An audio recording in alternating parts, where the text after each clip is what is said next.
자, 일단 칠판에 써져 있는 내용은 다 쓰시고 테스트 보는 거는 정해 줄 테니까 일단 집합부터 볼게요. 왜 이랬어요? 그냥 똑같이 그냥 못했으면 노트에 쓰시고 여기다가는 필요한 것도 정리하고 여기다 쓰면 노트 한 번 더 써도 돼요. 어차피 외워야 되니까 여러 번 쓰라고 써보라고 하는 거예요. 여기는 주로 뭘 쓰는 게 좋겠냐? 요 문제 풀이를 쓰는 게 좋겠다 이거야. 일부러 놔둔 거예요. 풀이 써주고 나중에 집에서 한 번 더 보라고. 자, 집합이 뭐냐? 집합은 무조건 뭐가 있어야 돼? 중괄호가 있어야 돼. 중괄호.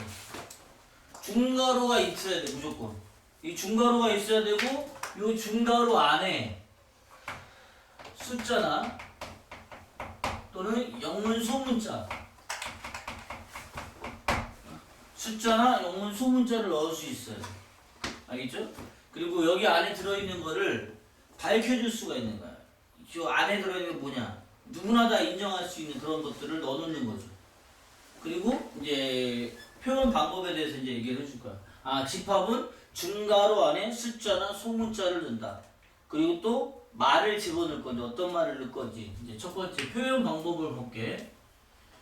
얘는 두 가지가 있대. 표현 방법이. 첫 번째는 뭐라고 할까? 표현 방법? 집합을 표현하는 건 두 가지가 있고 첫 번째 원소 나열법이 있고 두 번째가 조건 제시법 이렇게 있대요.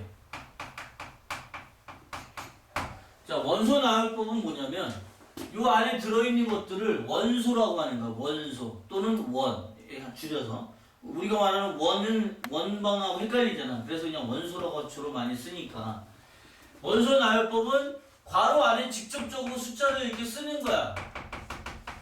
자, 1, 2, 3하고 점점점 했다는 얘기는 뭐야? 4, 5, 6, 7, 8, 9 계속 끊임없이 간다 그 얘기잖아. 맞아? 이렇게 하는 거야. 직접적으로 쓰는 거를 원소 나열법이라고 하고 조건 제시법은 얘가 지금 방금 했잖아. 뭐야? X바. 이 X는 뭘 얘기하는 거냐? 이 바. 이 뒤에는 이제 설명을 하는 거지. 뭐?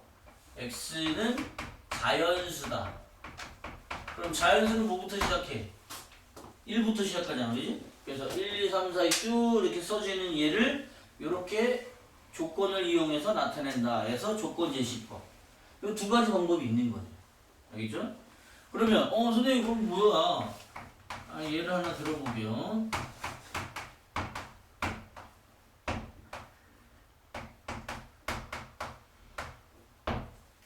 자, 집합 기호 안에 또 집합 기호가 있지만 얘는 이 안에 들어있으니까 요 놈은 누구의 원소야? A의 원소가 되는 거지. 알았어요? 그래서 원소 표시를 자 낮게 두 개로 잡으면 왠지 불안하지만 세 개로 잡으면 어때? 완전히 단단하죠. 뺏기지 않을 거야. 그죠? 두 개는 툭 치고 빠질 수 있어요. 하지만 세 개는 잘 안 빠져. 그래서 얘는 삼지창 원소 표시야. 이게 원소란 뜻이야. 원소. 누구의 원소? A라는 집합의 원소다. 그런 얘기. 또 요 A랑 얘랑 이게 헷갈리니까 소문자 쓸게. 대문자 쓰면 안 돼요. 집합에서는 대문자가 집합을 얘기하는 거야. 소문자로 원소 안에는 무조건 소문자가 들어가야 된다. 대문자 들어가면 안 된다. 그리고 또 방금 한 것처럼 2도 삼지차 원소다. 원소 표시 알겠죠? 자, 4는 있어요 없어요? A에 4가 있어 없어? 없잖아. 원소가 아니다. 됐죠? 오케이? 네. 원소 표시를 일단 하는 거야. 그 다음 또 뭐야? 1과 2. 이 삼지창은 똑같은 모양이 이 안에 있는지 확인해라 그런 뜻이래. 알았어요? 요 모양이 분명히 있잖아요. 그죠? 요거를 원소라고 얘기하는 거지. 또 여기 B, 낮게 B로 있는 것도 원소. A는 A 자신의 원소 아니다. A가 여기다 하면 미쳤네. 아니다. 알겠죠? 그러면 저 대문자 A가 꼭 뒤에 있어야 돼요? 아니, 앞에 있어 상관없어요. 그래요? 얘도 상관없는데 있다. 삼지창은 이쪽으로 가야지. 나 너 가져 그런 뜻이야. 나 너 가져. 나 너한테 포함되고 싶어. 너의 원소이고 싶어.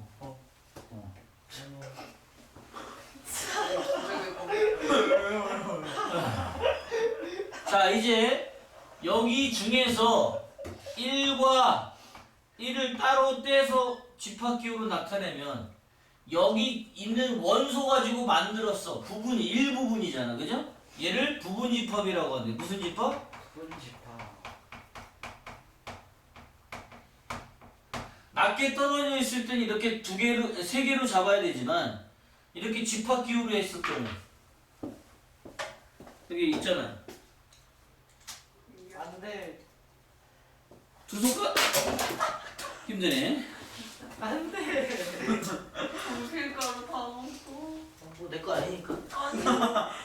자, 이렇게 두 손가락으로 잡아도 필통이니까 아 안돼. 가능하잖아요, 그죠? 네. 이게 바로 뭐야? 안돼. 부분집합. 두 개. 이거를 부분집합이라고 합니다. 아, 1은 A의 부분집합이다 이렇게 읽어주는 거 알겠죠? 1은 A의 부분집합이다.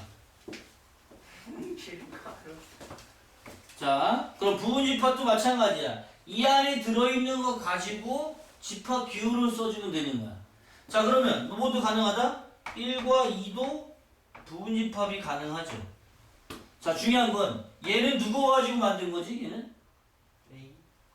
요거 가지고 만든 거지. 아 왜냐면 이 모양이 여기도 있잖아. 선생님 그러면 원소도 되고 부분집합도 됩니까? 똑같은 모양이 있으니까 가능한 거죠. 만약에 여기가 2가 없고 4가 있어. 그러면 얘는 원소가 아니어야 되고, 맞아? 그 다음에 이것도 부분집합이 아니어야 되는 거죠. 알겠죠? 이런 경우는 드물어. 아, 원소도 되고 부분집합도 되는 경우는 굉장히 특별한 경우야. 알았어요? 낱개로 있는 놈이 묶여있는 경우, 그런 경우만 얘가 가능하대. 선생님 그럼 얘 가지고는 어떻게 하죠? 얘 가지고는 한 번 더 쓰면 되죠. 얘를 다시 부분집합 기호로 해서 이렇게 해주면 된다 그 얘기지. 아. 알겠어요? 자, 그 다음에 이렇게도 가능하죠? 얘도 부분집합 이런 식으로. 알겠습니까? 자, 그래서 원소 표시와 부분집합 표시를 공부한 거예요. 자, 그럼 이건 돼요, 안 돼요? A는 원소에 없잖아, 그죠? 네. 그럼 부분집합이 될 수 없다 그 얘기지. 부분집합이 아니다. 그러면 그 부분집합이랑 원소랑 다를 게 없지 않아요? 아니. 많이 다르지. 얘는 부분집합 기호 이거 괄호가 없는 거고, 얘는 괄호가 있는데 어떻게 같아 다르지 완전히. 이 낱개하고 저기 필통이 들어있는 거하고 다르다고 생각을 해야지 당연히. 기호 따지는 거는 같은 거죠. 포함된다? 아니다. 이것만 같은 거지. 포함되는 것과 안 되는 거 구분하는 것만 같은 거지. 완전히 다르죠, 원소하고 부분집합은. 플러스 소리 하고 있어. 너랑 진영이랑 똑같다는 얘기라고 마찬가지야. 둘이 똑같아요. 미친 거 아니에요? 선생님 그런 거 아니야. 어떻게 서로 다른 사람이 같다고 얘기하면 안 되지. 내용이 완전히 다른 거. 이게 이제 시작이에요, 집합에. 표현 방법 두 가지하고 원소와 부분집합 표시를 해준 거야. 자, 이제 지금부터는 이거 기본적인 사항을 가지고 이제 고등학교 문제 어떻게 풀 거냐. 자, 첫 번째. 이제 요거 이제 테스트에 쓸 거야. 이거는 테스트 안 써도 돼. 노트만 써놓고. 알겠죠? 노트에 쓰고, 이런 모양이 전개가 되는구나. 기본적인 상식이고요. 이 상식을 가지고 하는 게 이제 우리가 이제 세 가지를 배울 거야. 이게 뭐냐, 첫 번째가, 사람 수, 마리수, 개수, 이렇게 숫자들이 나와. 그럼 얘네들은 제일 먼저 뭘 떠올려야 되냐면 벤다이어그램이래.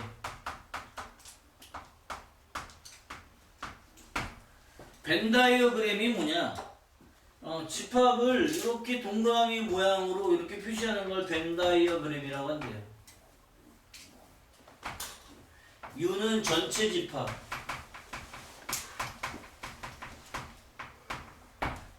B 뭐 이런 식으로.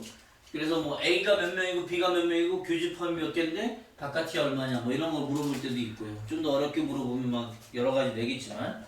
그래서 사람 수, 마리수, 개수 이런 것들. 그래서 퍼센테이지. 퍼센테이지. 백분율. 전체를 100으로 놓고 만약에 뭐 A가 50%, B는 40% 동시 만족하는 건 뭐 모를 때 아무도 포함되지 않는 거 10% 그러면 여기다가 숫자를 써서 여기를 구하면 되는 거지. 알았어요? 전체를 100으로 놓고 하는 거 퍼센테이지는 전체 U를 100으로 알았죠? 이게 바로 뭐야? 첫 번째 풀이 방법.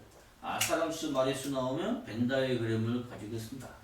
두 번째 집합식이라는 게 있어요. 집합식에 포함되는 게 이제 교재에 있습니다. 그 집합식은 여러분이 그 교재 거 보고 그대로 써주면 돼, 노트에.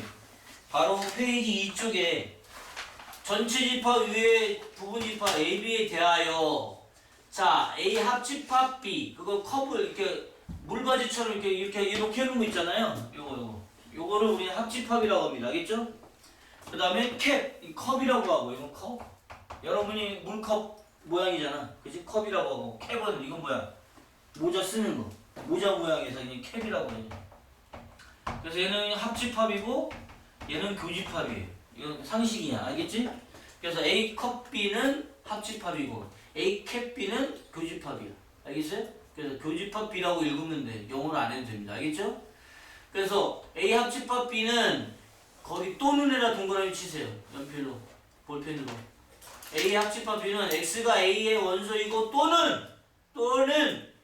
또는으로 나오는 건 얘 하나밖에 없습니다.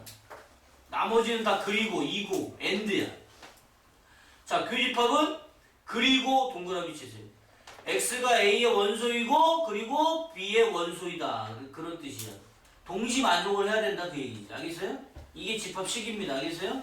이런 것들을 다 써야 되는데 테스트에 다 쓰라고 날 죽이려고 할 거니까 집합식을 쓸 때 꼭 필요한 것들 거기 밑에 거 있어요. 자, 3번 차집합 A의 여집합 C를 여집합이라고 하는데 이렇게 쓴대요. 잘 봐요. 작게 써야 돼. 얘는 크게 쓰고 얘는 작게 써야 되는데 막 이렇게 쓰는 애들이 있어. 이거 뭐야 이거? 에이씨.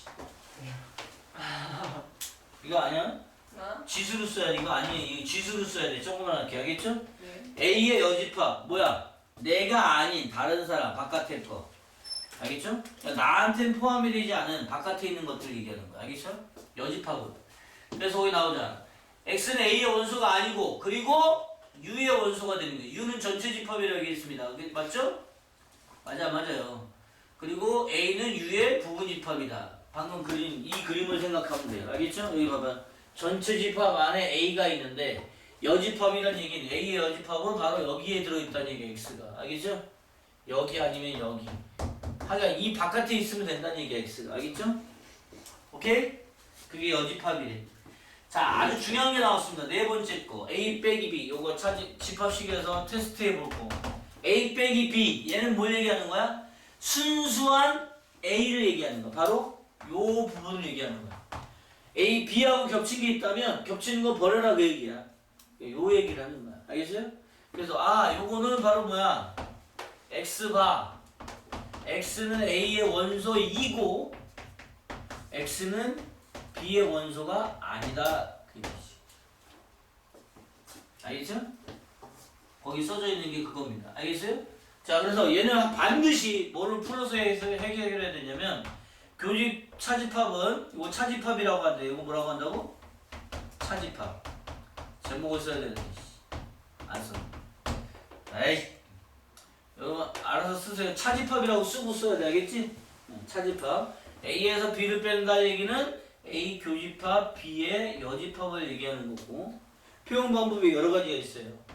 A에서 빼기 A 교집합 B를 빼라는 얘기고 오케이?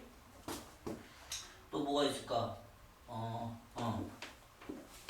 A하고 B를 합친 거에서 B를 빼는 거다. 이렇게 세 가지 표현. 제일 많이 나오는 건 요거고요. 요거하고 요것도 알고 있어야 된다는 얘기죠. 똑같은 얘기니까. 실질적으로 A하고 두 개를 더하래. 합집합은 더하는 거야. 쉽게 얘기하면. 합집합은 다 더했는데 B를 빼니까 요 부분이 빠질 거 아니야. 그죠? 이 부분이 빠질 거 아니야. B를 빼면. 맞죠? 그래 안 그래요? 똑같다는 얘기죠. 알겠죠? 오케이? 이게 바로 첫 번째 집합식에 써야 될 거 첫 번째야. 알겠지? 테스트에 볼 거. 내가 칠판에 쓰는 건 테스트에 볼 거만 쓰는 거고 여러분은 거기 있는 거 책에 있는 거 한번 다 써봐야 돼요. 그래야 여러분이 이해를 한단 말이야. 알겠습니까? 자, 그 다음 이제 내려와서요. U와 공집합에 대해서. 이 공집합이 뭐냐? 이 공집합은 원소가 하나도 없는 거예요. 이거 조심해야 돼. 얘가 공집합이야. 공집합은 이거 아니에요. 이거 아닙니다. 이건 0이 들어있는 거고요. 얘가 아무것도 없다는 게 공집합이야. 알겠죠? 이 기호를 알아야 되는 거죠. 알겠지? 자, 그래서 거기 집합식 두 번째 나옵니다. 아, A의 합집합, B, A의 여집합. 자, 여기다가 쓸게요. A의 합집합, A의 여집합. 자, 여기가 그림으로 볼게. A에다가 이 바깥이 A 여집합이야. 그림으로 하나 더 줄게. 여기가 U고요. 여기가 A예요. 자, 여기가 A고요. 이 바깥이 바로 A의 여집합입니다. 그럼 두 개를 더하면 어떻게 될까요? 얘는 U가 되겠죠. U.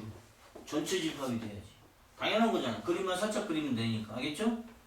그 다음에 두 번째 뭐가 있냐면 반대로 A 교집합, A의 여집합은 뭐가 될까? A와 A 여집합의 교집합은 동시만족하는 거 없어요. 존재하지 않습니다. 나하고 나 바깥에 공통인 게 뭐가 있어? 없지. 알겠죠? 이게 중요한 거야. 시험 문제 많이 나와요. 이제 전기에서 푸는 문제 많이 나와요. 그 밑에 있는 거 좀 이따 풀어줄 건데요.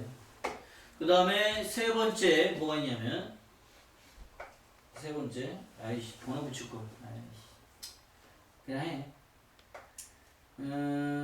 세 번째 뭐가 있냐? A U 합집합 U A 교집합 U. 자, 요는 합집합은 큰 거를 쓰는 거고 교집합은 작은 걸 쓰는 거야. 동시만족이니까. 그럼 U하고 A 합집합은 누가 크냐면 U가 크겠죠. 맞아? 그 다음에 A와 U의 교집합은 누가 작아? A가 작겠죠. 맞죠? 당연한 얘기예요. 당연한 얘기인데 써놨단 말이야. 왜? 문제 계산할 때 많이 나오니까. 없애란 뜻이야. 이런 거를 간단하게 나타내는 거잖아. 알겠어요? 이거는 이제 흡수 법칙이라고 해. 나중에는 이제 배우지만. 그 다음 A 합집합, 공집합과 A 교집합, 공집합으로. 자, 합집합은 큰 거 쓰는 거니까 A가 되겠고 교집합은 작은 거 쓰는 거니까 공집합이 되겠다. 알겠죠? 그 다음 거의 다 왔어요 이제. 그 다음에 조건이 달라붙는 거네. A 합집합 B가 공집합이래. 자, 두 개 더했는데 공집합이라는 얘기는 얘는 딱 한 가지밖에 없어요. A도 공집합이고 B도 공집합이 될 수밖에 없는 거죠. 더해서 공집합이라는 얘기는 둘 다 공집합이어야지만 가능하대. 알겠죠? 대답 좀 하자. 알겠죠? 네. 그 다음 뭐 같은 방법으로 A 교집합 B가 U란 얘기는 U 교집합은 뭘 쓰는 거야? 작은 거. 그리고 공통인 걸 얘기하는 거잖아. 맞아? 두 개 공통이 U란 얘기는 얘도 마찬가지 한 가지밖에 없어. A가 U이고 B도 U여야지만 교집합이 U가 되는 거지. 당연한 얘기인데 쓰면서 이렇구나 라는 걸 알면 되는 거야. 알겠죠? 굉장히 중요한 얘기야 이 집합식이. 그 다음에 하나 더. A가 B에 포함이 된다면 누가 더 큰 거죠? A가 B에 포함돼. 나눠 가져 그러니까 내가 들어가는 거니까 얘가 큰 거잖아. 알았죠? 벌려있는 쪽이 이쪽 벌려있는 쪽이 큰 쪽이야. 알겠죠? 자, B가 크다는 얘기니까 여기서 이제 두 가지가 나오죠. A 합집합 B는 아까 얘기한 거 A 교집합 B는 자, 얘는 어때요? A, B 중에 누가 크다고 그랬어? B가 크다고 그랬잖아. 맞아? 그럼 합집합은 큰 거 써야 되고 교집합은 작은 거 쓰면 된다 그 얘기지. 알겠죠? 어려운 거 아니에요. 그죠? 기본적인 상식으로 얘기하는 거야. 자, 그 다음 집합식이 겁나 많아. 자, A, B가 같다. 얘는 어떤 경우로 얘기하는 거야? 이 지금 쌍화살표는요, 반드시 만족하는 거야. 양쪽 다. 알겠죠? 자, 등호가 붙었다는 얘기는 A가 B의 부분집합이고 B도 A의 부분집합이어야 한다 그 얘기지. 그래야 같다 그 얘기. 알겠습니까? 만약에 얘만 있다면 A가 B에 포함이 된다. 얘인 경우는 두 가지 생각해야 돼. 진짜 A, B가 같을 수도 있는 거고 어떤 경우도 가능한 거야? 얘가 없을 때는 얘는 두 가지를 생각해야 된대. 이렇게 되는 경우도 있다는 얘기지. 알겠어요? 여기가 B고 여기가 A라는 얘기지. 알겠어요? 그런데 요거에 숨어있는 뜻은 얘만 있는 게 아니라 얘도 있다 그 얘기야. 이렇게 O와 요 하나에 요 두 가지가 다 섞여 있다는 뜻이야. 이것 또는 이거라는 얘기야. 이거 하나에는. 근데 얘랑 얘랑 같이 있다는 얘기는 이거 하나밖에 없다 그 얘기고. 알겠죠? 알겠지? 이게 굉장히 중요한 얘기야. 어렵진 않은데. 자, 그래서 뭐 요 정도 하고 이제 연산이 나옵니다. 집합식에서 이제 연산이 나오죠. 연산 법칙이 나오죠.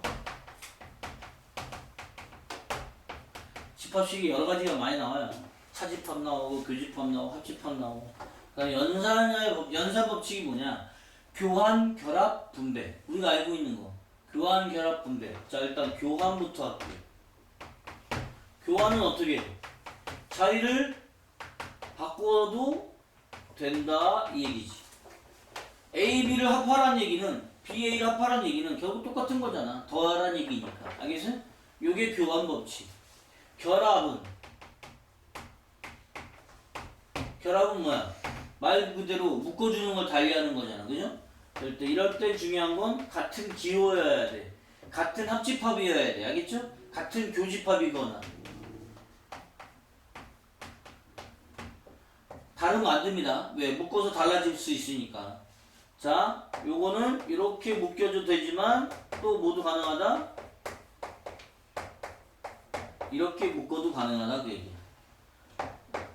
똑같은 기호일 땐 상관없다 그런 뜻이야. 이게 바로 뭐라고? 결합법칙. 알겠죠? 여기도 마찬가지. 이렇게 묶거나 이렇게 묶거나 상관없다. 이게 바로 결합법칙. 자, 이제 재미난 게 있습니다. 분배법칙. 분배는 우리가 여태까지 계속 계산해오던 거예요.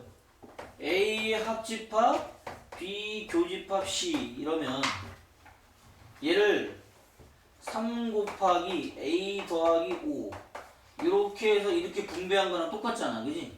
가운데 기호 놔두고 3A 더하기 15 이렇게 쓰잖아요. 맞아? 똑같아요. 집합의 분배도 이렇게 분배하면 A 합집합 B에다가 가운데 교집합은 그대로 5고요. A 합집합 C 이러면 된다는 얘기지. 어려운 거 없습니다. 우리가 계속 계산하고 해오던 얘기니까. 그 다음 분배 법칙 얘기했고요. 아, 하나 더 있구나. 교집합입니다. A 교집합 B 합집합 C 이렇게 분배 A 교집합 B 합집합 A 교집합 C 이게 분배 법칙. 교환, 결합, 분배. 요 세 가지 연산 법칙을 반드시 기억을 하시고. 그 다음에 이제 드모르 간 법칙하고 흡수 법칙하고 이제 대칭 차집합. 이건 또 다음 칠판에 설명을 할게요. 여기까지 천천히 빨리 쓰세요.